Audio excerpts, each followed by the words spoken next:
everyone, it's Lynette with Charmed Grammy Crochet. How are you today?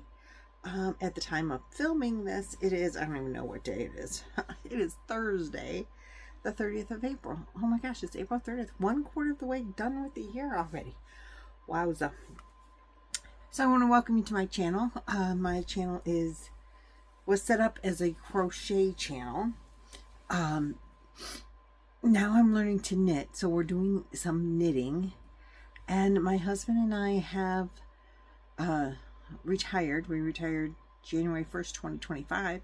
We sold our house. We bought this camper. And we camp. And sometimes we do travel videos because we have traveled. We have done a lot of traveling. Lots of states this winter. We're originally from Ohio. Let's see if I can find it. And we traveled down through DC and down and through Florida and across through Texas and all the way to California. We went to Nevada. We went to Colorado and goodness, I don't know, Kansas, Colorado. We were just in Colorado. We're in Kansas right now. We'll be in Nebraska tomorrow. We're heading back to Ohio. So anytime we spend a night in a state, we put the state on, we put the license plate on our list, on our map. We haven't done any of these states except for Maine years ago. So we need to hit those, and then all of these. Now we'll hit, I'll be able to add Kansas and Nebraska. Well, Kansas today, Nebraska tomorrow, and Illinois probably. I think we go through Illinois before we get back to Ohio. So we're not really doing any sightseeing here. We are staying in a nice little park called Prairie Dog State Park in Norton, Kansas. It's just an overnight to get us home. We sold our house, as I said, and now we are thinking of buying a house. And there's one that we have to look at to decide if we want it. My kids have seen it. It's like we've been going through it with this house. And it will be our retirement home. But we still really want a retirement home in Florida. So it has to be the perfect house. But we need to get there to see it. The kids have seen it for us. They like it. They say you should buy it. I want to see it first. So that's what we're doing. So we're buzzing on over to home, and we're going to see that. We've been living in our 28-foot Delta Alliance Delta 230 or Arcade 234, which means it's got a rear kitchen. It's 28 foot, and we have been loving life. But it's time to have a place to settle. Roy, he doesn't have a hobby that he can do on a rainy day, which we haven't had rain until we got to Colorado. Literally, maybe 1 or 2 days worth of rain, the total of the 2 months we spent in Florida. And I think that's really the only rain we've had since we left in October, left Ohio in October. So we're going to go home. Home is just Ohio. We will be staying part of the time at my son's house. They have invited us to stay for the summer and give us more space than 28 foot, which we're real thrilled about. And they, my son says, Mom, just stay at our house and then buy a place in Florida. And then we can come visit you in Florida and you can stay here in the summer. And we like that idea, but I also like the idea of my own space, so I miss my yarn room really, really bad. Roy misses being able to tinker with things. I'm sure Randy would give him things to tinker with. But he wants a garden. And so there's a lot of decisions to be made when you are deciding where you want to spend the rest of your life. And so we're kind of looking at a 5-year plan. Let's see where we'd want to be for 5 years. And part of me really says Florida because of financial reasons, and part of me says I want to be with my family. Florida's housing where we want to live seems to be house cheaper than where we want to live if we're in Ohio. And there's tax benefits to being in Florida or Mississippi. We really like that too, and housing can be even less expensive there. So we're like, can't make a decision. And that's really not what my channel is about. But I'm just explaining why we're going home and not sightseeing along the way. But because we have over the course of the last year and a half-ish, learned that when we go place to place, we want to be able to stay for minimum of a week, and then move on from there. The camping theory is stay for at least 3 days, like arrive one day, stay whole day, and then leave the next day, so that you're not too exhausted, and you can see a little bit of what you're doing, or where you're at, to see the country. I mean, that's part of why, that's why we do this. We have learned that we like to stay at least a week if it's a really active place, to be really active, like San Diego. If you haven't seen my video for San Diego, please check that out. There's lots of things to do there. We were there 14 days. We could have stayed another, we could have easily stayed an entire month and still not seen everything just in the San Diego area. And I didn't get enough of Trish, Mama Swift. If you don't know her, go check her channel out. She'll be linked in the description box below. But California's expensive, and then this house came up, so we gotta go. So that's our plan, is like we like to stay for a lengthy period of time, and yet right now we're traveling home. So that's what we're gonna do. We're gonna travel home, and we're gonna look at a house, and we have reserved a campsite. You guys were always so excited. We reserved a campsite in the Black Swamp area, because starting May 10th is the start of Big Bird Week in that area, where that is one of the biggest migratory paths for the birds flying back north for the summer. And that is like the when they come, and they have events, and they have teachers, and they have tours and trails, and Roy has participated a couple of times, but we're going to camp there we have it reserved for 2 weeks, but maybe only 1 week, because my son said that he thinks our space will be ready at his house. And I just need my family so badly. I need to be around them for a while. And it's probably a 45-minute to an hour drive where the campground is from where the family is, but we're going to see them. Don't get me wrong. We're going to see them. And anyway, probably if you are into birding, you will see some cool birds, hopefully. They have a lot of eagles' nests out there. They have white pelicans, which used to be common in Ohio like 125 years ago or something, and then you never saw a pelican again. I never knew until Roy started birding about maybe 10 years ago, just starting to get into it, and we went to Black Swamp and we saw white pelicans, and we're like, what is that? And one of the naturalists said, oh, they're white pelicans. We have a pair of them that have been coming back for about a couple of years at that time. So very interesting. And they said, every year they've been coming back for a while, but they used to be common here. I never knew that there were pelicans in Ohio. So now there's several pair that come, and we get swans that come through, and some swans stay for the summer, but they have big, like just a whole pond full of swans. And just all different, lots of eagles. They have several eagles that nest in that area all the time. we will see a lot of eagles probably during the time that we're there, because there's a big population there now. So that's really exciting to be able for him. I'm so excited for him that we're going to stay in that area during Big Bird Week.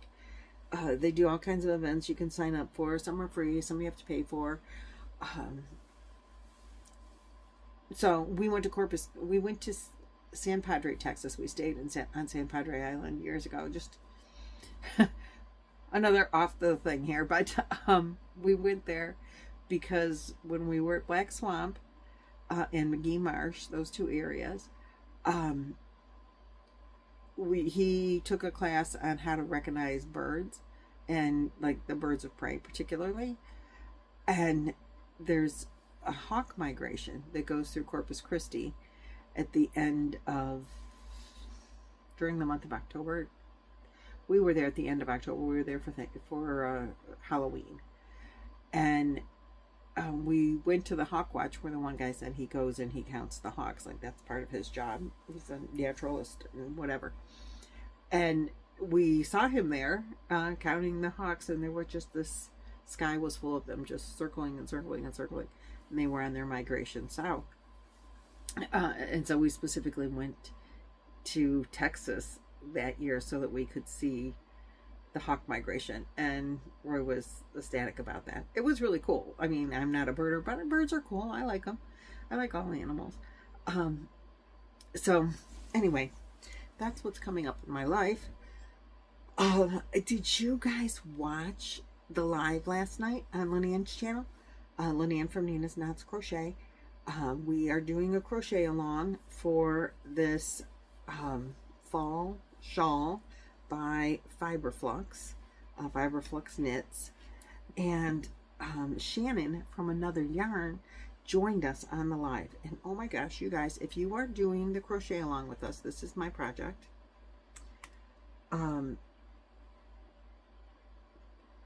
Shannon was so helpful, so informative, so fun. We learned a lot. It was like a live tutorial. You could ask questions, and she is there to answer and show. She said she'll come back next week, or 2 weeks on Wednesday. And because people had more questions. And so we were on for about an hour and a half. And you guys, it was the best. I don't generally go to lives because I can't follow the chat and keep up. Well, I do go to some lives. But this was a live that I would have loved to have participated in if I wasn't already participating in, because people were really participating and learning stuff, which was just so awesome. My shawl is, I think, looking pretty good. She showed us how to fix our boo-boos. So if you want to know how to fix, that is the good place to go. She showed, we talked about it. She was demonstrating parts of the stitch. Again, go back and watch it if you missed it. If you watched it and you are participating in the Cal as a beginner knitter like Lynanne and I are, and so many other people have joined in on this, it's so exciting. Save that video, and so you can go back and refer. She taught us, so I get confused. I think this is garter stitch where you have the bumps. If I'm wrong, it's stockinette. But I am knitting both sides. Knit, knit, knit, knit, knit, knit, knit. And it looks like this with all the bumps. If you purl both sides, it looks like this with all the bumps. Who knew? So if you like the bumps, you don't ever have to purl. You can just knit, knit, knit, knit, knit. I'm like, that's fabulous. If you like the V's, then you have to knit one row and purl the next row. That I already knew. And that, I believe, is the stockinette stitch. I'm pretty sure that she's got me straight on that finally after like 2 years. I never could figure that out. I could never remember it. But the V's are the stockinette stitch. And then you're knitting and purling. Those are the only 2 stitches you have in actual stitches, are knit and purl. There's a slip stitch, but that's just moving something over. That's not actually stitching. It's just moving the yarn over from one needle to the other. So Shannon did a great job. She clarified so much. And she like kind of helped talk about the construction of the stitch so that you can figure out easier where you made a mistake and then how to fix it. And if it's it not too hard to fix, but we're going to go over fixing next week. I think, no, casting on. I don't know. But most of it to learning to knit, since there's really only 2 stitches, is just practice. Practice. And I can attribute to that because I practiced and ended up with the same looking fabric, which was what was confusing to me. I thought I was pretty good with the knit, and like I understand how you do that. I made a blanket. I made it wrong, the whole thing, because I was going in the wrong part of the stitch. Like a year ago, my daughter has that blanket. I think I made 2, and I think I donated 1 to Boggy Creek. But the whole time for both of those blankets, I was going in the wrong part of the stitch. I never knew until I went to the local yarn store in South Carolina, Knit and Purl, and she told me, I was like, I'm having some trouble, and could you help me? And she said, well, honey, you're going in the wrong part of the stitch. And unless you want to go in the back loop or back leg or whatever, she says, when you're knitting, you just go here. And I'm like, oh, who knew? The whole time I was doing it wrong. Now, like Shannon says, that's not really wrong. It's just not what I thought it was doing. It still made a blanket. It still had the V's on it. It just has a different twist to it or something that got way too complicated for my little brain. But I was pretty good with the knit stitch, and I just like really uncoordinated with the purl stitch.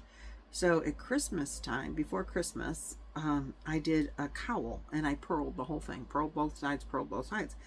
I did it with 4-weight yarn and bigger needles than what I'm working with this.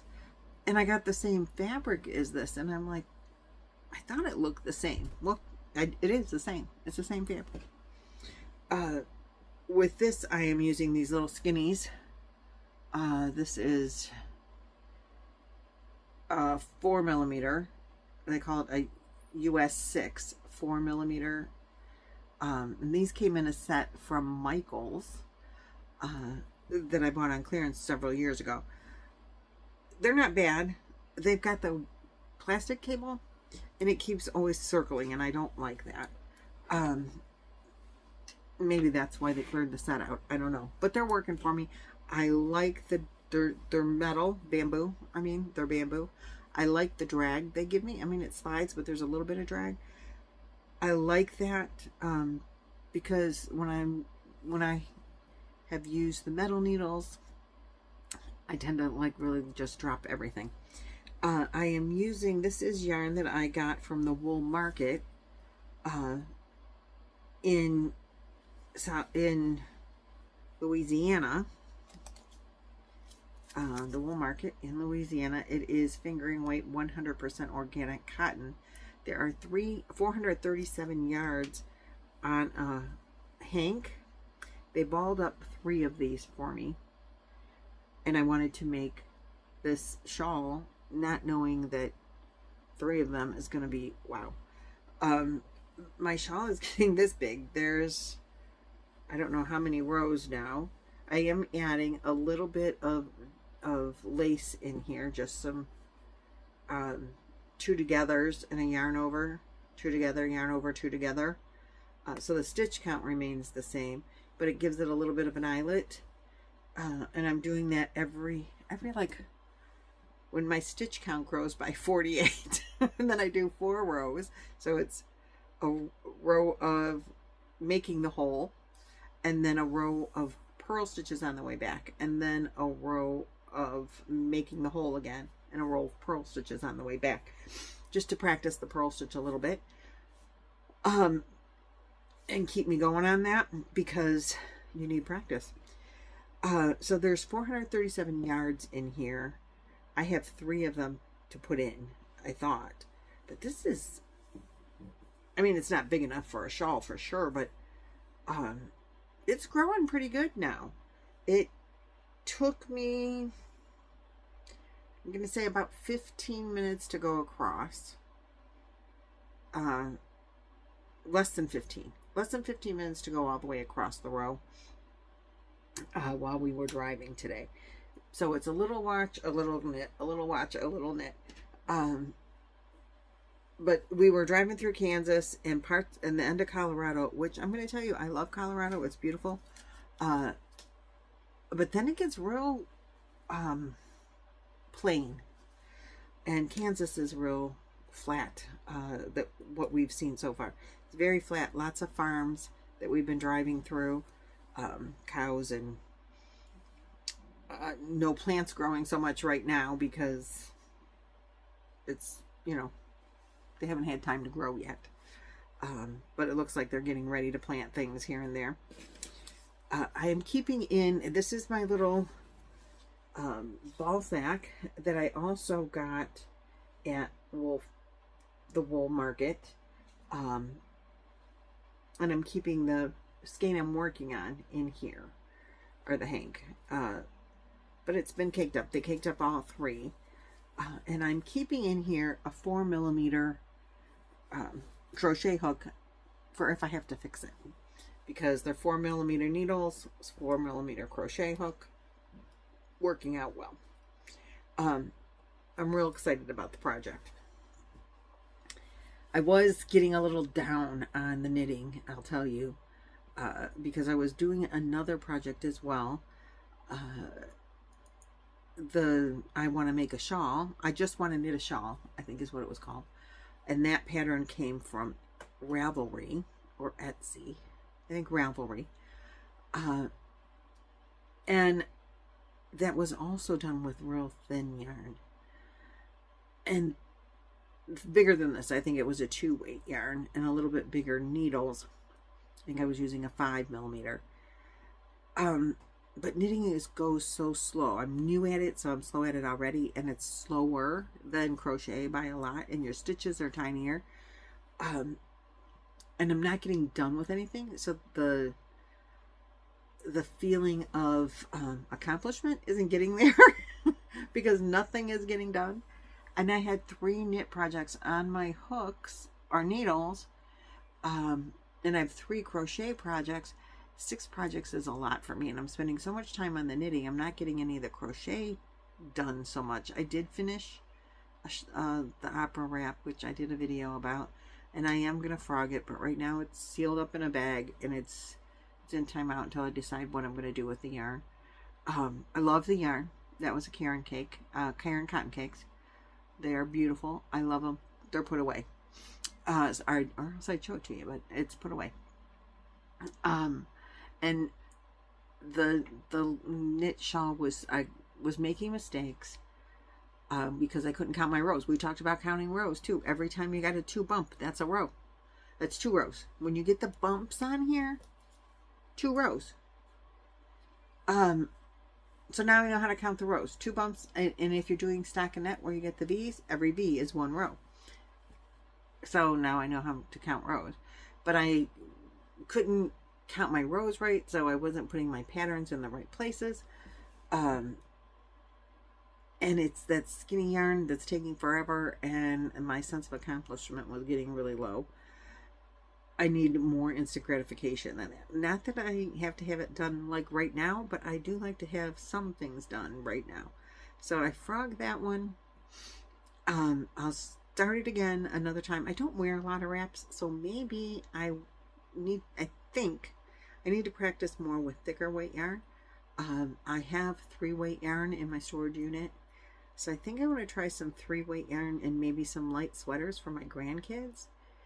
Just like boat neck, maybe summer kind of like cap sleeve. Just like make a couple rectangles or do it in the round and practice that. I need to talk to Shannon more about that. Or there are local yarn stores in Ohio. There's a lot of them. And so maybe I think I want to take a knitting class to teach me how to, you know, I do good with personal instruction. And Shannon was very personal yesterday, you guys. It was just great. You need to really watch that. So I think I'm going to start looking for that. And my granddaughter wants to learn to sew. One of my granddaughters. And I think maybe we'll take a sewing class together. Because I have very basic sewing skills. But Debbie, the Canadian crocheter, she inspires me. I would like to learn to quilt like she does. I think that would be fun for me. I can't do that in the camper. And I don't know how much space I'll have to do it at my son's house. Another reason that my crafting is another reason we want to buy a house. He needs to tinker and I need more craft space. And I miss my yarn room. I won't have a yarn room at my son's house either. But if we buy a house, I will. That's like priority one. We have to have enough space to have my yarn room, craft room. So anyway, that's what's coming up. And I will share all of that stuff with you as it comes along. But I just wanted to, I know I rambled a lot more than I wanted to. I just really wanted a short video to tell you to watch yesterday's video. If you didn't, show you my progress that I made today on my knitting. I feel so much lighter that I frogged the one that wasn't working out. I mean, it's just, I need more practice. But I like washed my hands of that one and said, no, it's done. I finished the opera wrap.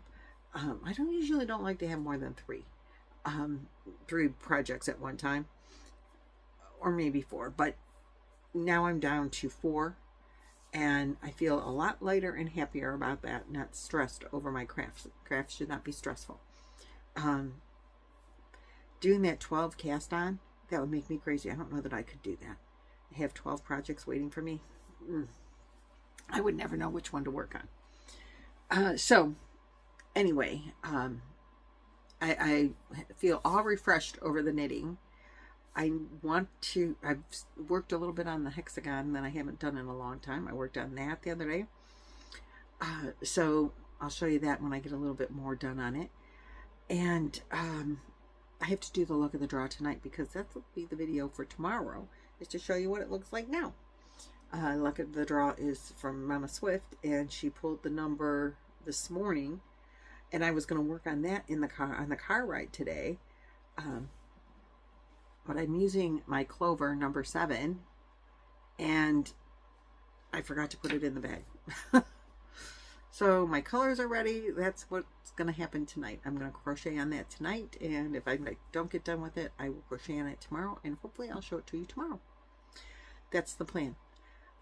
So thanks for watching, liking, subscribing, doing all those things that YouTube likes. It really helps me a lot. Tomorrow I should pull the name, providing we have internet service, I should pull the name of the winner of my last giveaway. So go back to that video, and if you haven't already and you want to win, it's a gift card, and because it's electronic that I can do from anywhere.